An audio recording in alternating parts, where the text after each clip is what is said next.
اعوذ باللہ من الشیطان الرجیم، بسم اللہ الرحمن الرحیم۔ درود منیر۔ حضرت امام فخر الدین رازی رحمۃ اللہ تعالی علیہ کا ارشاد گرامی ہے کہ حضور علیہ الصلوۃ والسلام پر درود پاک پڑھنے کا حکم اس لیے دیا گیا ہے تاکہ انسان کی روح جو کہ ذیلی طور پر ضعیف ہے، اللہ تعالیٰ کی انوار کی تجلیات قبول کرنے کی استعداد حاصل کر لے۔ جس طرح آفتاب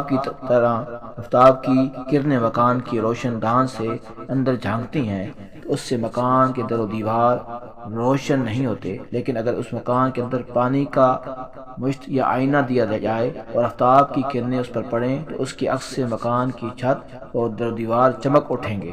یوں ہی امت کی روحیں اپنی فطری کمزوری کی وجہ سے ظلمت قدح میں پڑی ہوئی ہیں اور رسول اکرم صلی اللہ علیہ وسلم کے روح انور کے انوارات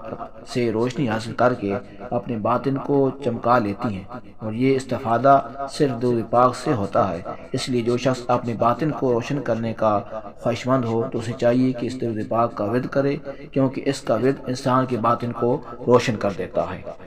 اللهم صل على سيدنا محمد كما صليت على سيدنا إبراهيم وبارك على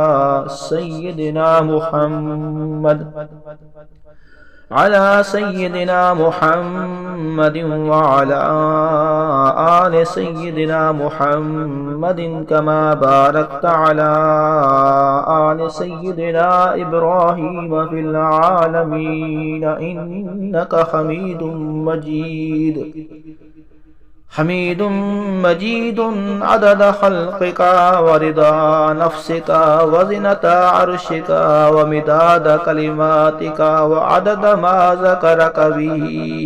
خلقك فيما مدى وعدد ما هم ذاكرونك به فيما بقي في كل سنة وشهر وجمعة ويوم وليلة وساعة من الساعة وشم ونفس وطرفة ولمحة من الأبد إلى الأبد وآباد الدنيا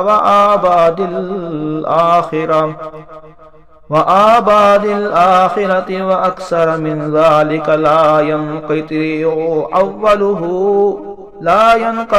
أوله ولا ينفد آخره۔ صدق الله العظيم وصدق رسوله النبي الكريم۔